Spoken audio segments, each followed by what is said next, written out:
But this year, when you talk about Alabama coming to town, Texas coming to town, Ole Miss coming to town, can they navigate this year's schedule and go undefeated and keep the home winning streak intact? I believe they have the longest active home winning streak right now at 30. So they're over halfway to breaking the record of the longest winning streak in the history of college football at 58 home wins in a row. Now, you lost 2 of those 3.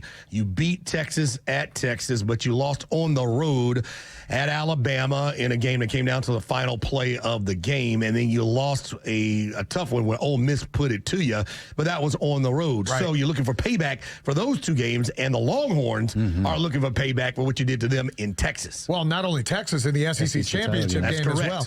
All of those teams, and Georgia included, all of those teams are completely different. You think about Ole Miss, all the talent they had on the D-line with Walter Nolan and Jackson Dart at quarterback and Trey Harris at wide receiver. Those guys are gone.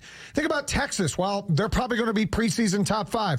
New quarterback, bunch of new skill position players. They lose some pieces. Alabama's breaking in a new quarterback. They've got a new offensive coordinator. So it looks daunting on paper, and it is. It's going to be a very tough home schedule, but I put nothing past Kirby Smart and company. Like, you walk into Sanford Stadium, you pretty much know you've lost a touchdown just from atmosphere and home crowd and everything else. Absolutely. It's what they built over time in his tenure there, what he expects. It started with 93K Day and has continued to grow since then, and upgrades and renovations and everything else that they've done, and then the lights and the sound, and hopefully get some night games to really ramp that thing up and get it going. And you talked about it earlier, Finn. The Georgia man and woman has been paying their pretty penny to go the last few years at home. You have not had the greatest home schedules of all time.